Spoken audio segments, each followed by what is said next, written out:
Bonjour honorable, Bonjour. merci de répondre aux questions de la télévision panafricaine Afrique Média. Parlez-nous de l'événement que l'ODPC a célébré hier, à savoir le 6 novembre. Je dois tout simplement dire que bravo au président de la République qui a su tenir d'une main de fer le Cameroun et les populations malgré les égarements de certains de nos compatriotes et tout ce qu'il y a comme problème aujourd'hui au Cameroun, mais le président de la République qui sait faire la politique, parce qu'en fait il s'est révélé comme un grand homme politique, nous tient de toutes les forces. La zone de Manfé vient d'être attaquée par le groupe séparatiste. Comment avez-vous accueilli cette nouvelle? Je m'incline d'abord devant les victimes en disant aux Camerounais de cesser ces affrontements-là qui n'auront pas en réalité fait grandir le nom du Cameroun à l'international et comme ici au pays. Mais je pense que à chaque chose, il faut mettre un terme. Cette guerre qui n'a même pas de raison d'être, il s'agit là donc tout simplement de la répartition des revenus, où les autres estiment qu'ils n'ont pas assez au gâteau national. Je pense également qu'il y a lieu que les populations et les membres du gouvernement puissent se mettre ensemble pour réfléchir et apporter de la paix véritable au Cameroun, sans lequel on ne peut pas prospérer. Parce que tous les problèmes que nous avons aujourd'hui, il n'y a pas d'argent, il n'y a pas ceci. Je pense que pour la plupart, c'est parce qu'il y a beaucoup d'argent qui est mis à la disposition des gens qui sont censés gérer ces crises-là. Mais malheureusement, ils ne gèrent pas de la bonne manière. Parlez-nous également du secteur aquacole au Cameroun. Oui, le secteur aquacole connaît des difficultés parce que c'est un nouveau secteur, ça arrive comme les autres secteurs qui arrivent. Vous avez vu comment on s'est battu pour que les ailes de poulet et les cuisses de poulet nous arrivent plus par des congélateurs. Aujourd'hui, nous sommes en train de nous battre pour ne plus véritablement importer du poisson.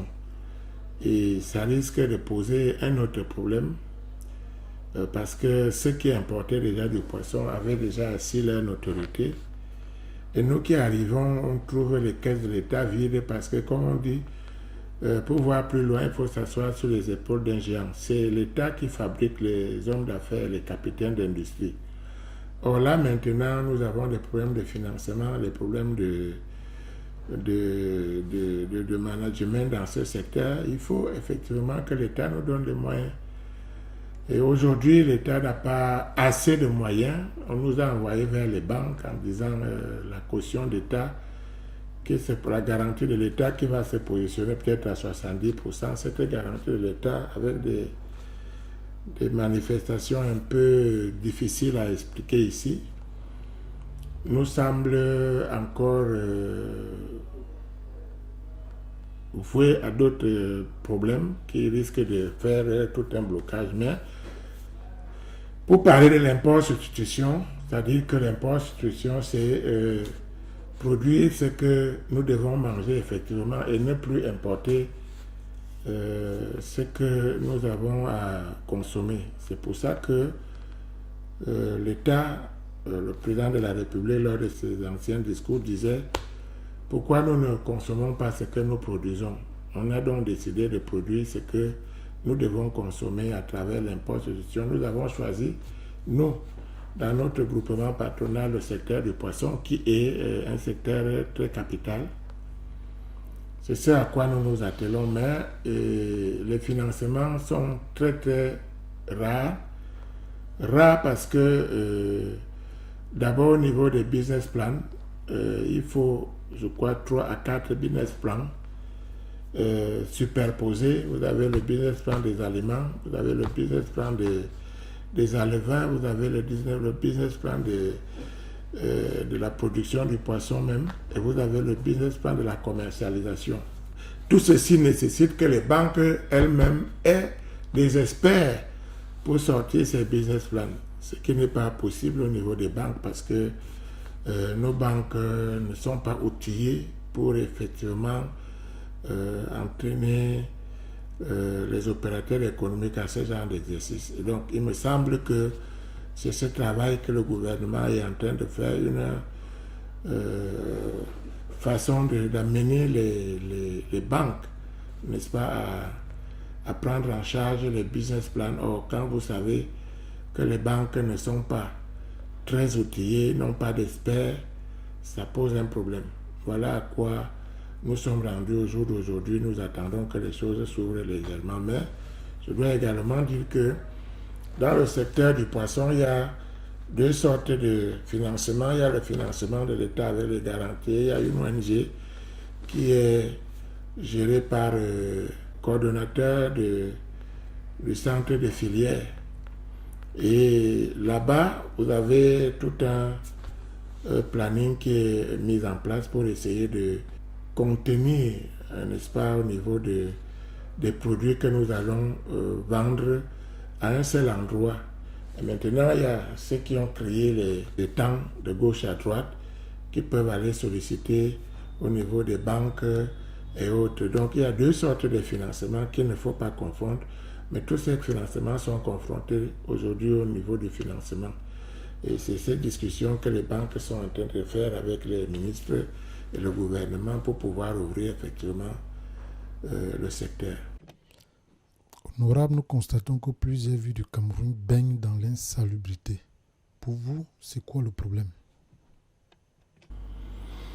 Je dois dire que les villes comme Douala, par exemple, et Yaoundé nécessitent déjà un éclatement parce qu'aucune de ces villes n'est plus capable de supporter le nombre de populations qui existent dans ces villes.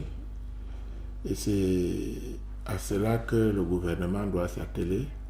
Quand vous prenez la mairie de Yaoundé premier qui part de Nyom jusqu'à se retrouver ici au Hilton, vous-même vous voyez que c'est immense et ça pose un sérieux problème.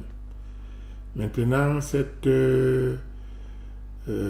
manière de gérer les villes, que les maires de la ville, comme vous avez dit, celui de Yaoundé qui se révèle comme un maire d'un autre genre, je ne peux pas parler de lui en termes de maire, mais je dis c'est un Camerounais comme les autres, peut-être qu'il apprend encore, peut-être qu'il faut, mais il faut qu'il frappe la main sur la table.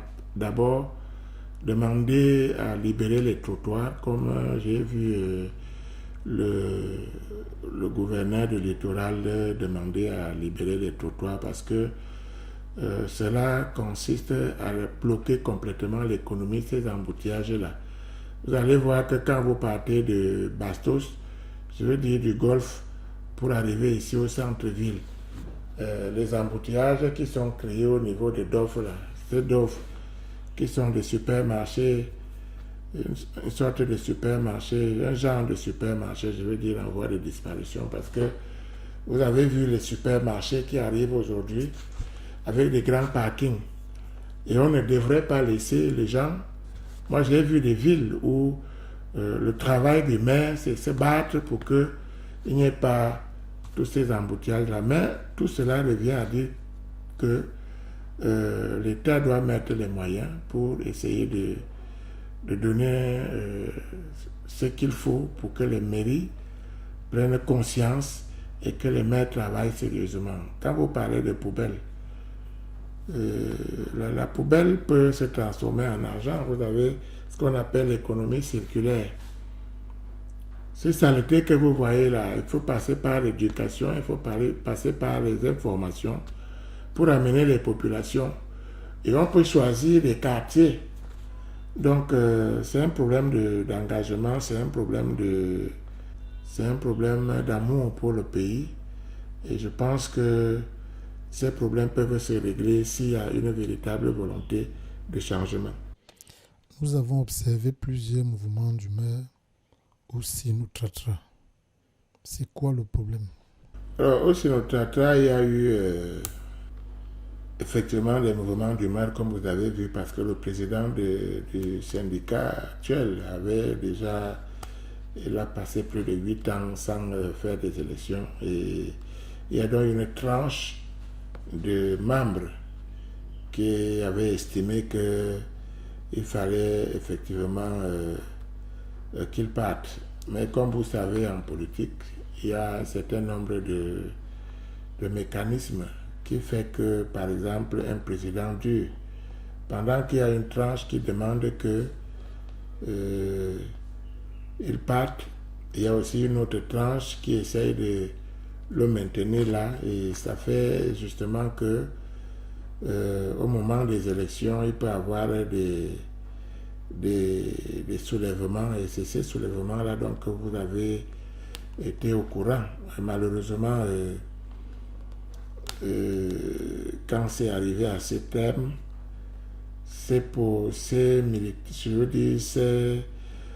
adhérents qui venaient faire les bruits ont eu gain de cause, parce que l'objectif des autres qui voulaient effectivement, n'est-ce pas, un changement de président n'avait pas été atteint, tout simplement parce que le pays, je veux dire, le gouvernement est fragile en ce moment, donc il ne veut pas que ce soit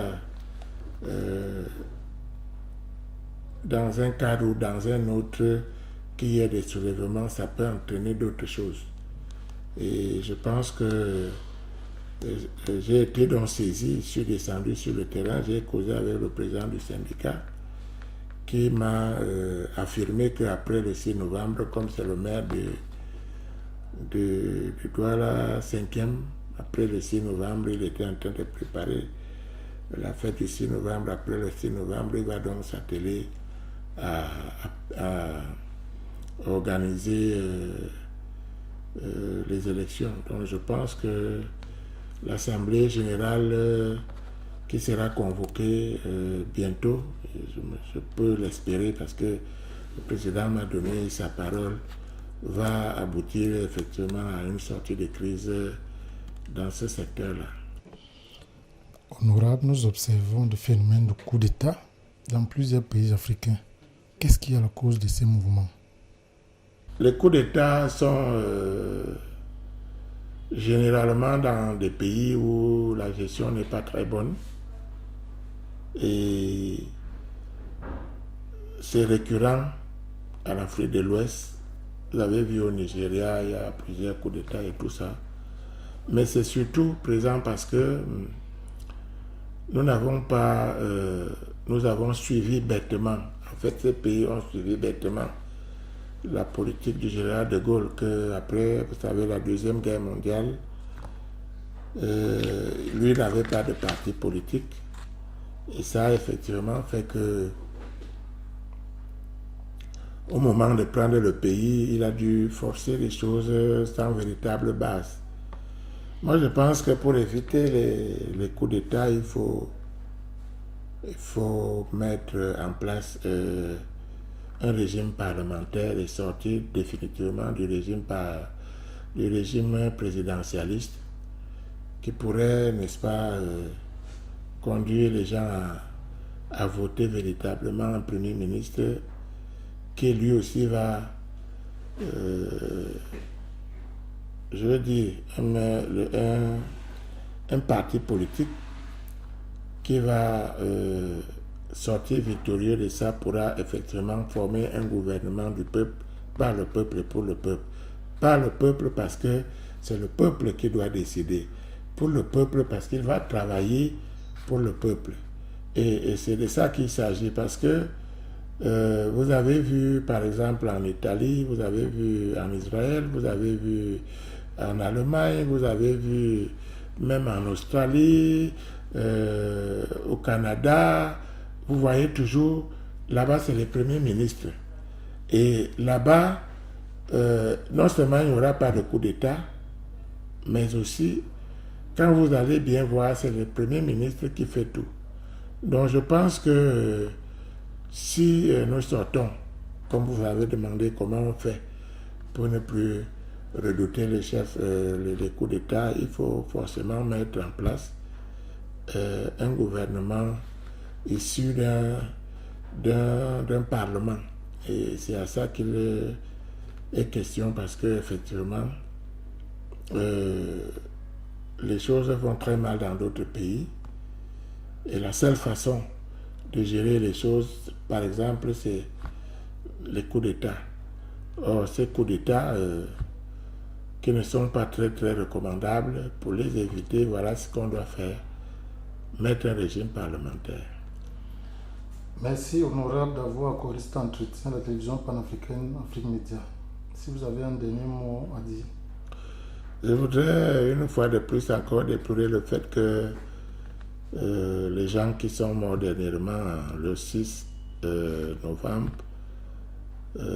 ça me touche énormément, et je pense que j'ai prié le bon Dieu Tout-Puissant pour accueillir leurs âmes, et justement pour qu'il n'y ait plus d'autres, plus jamais ça.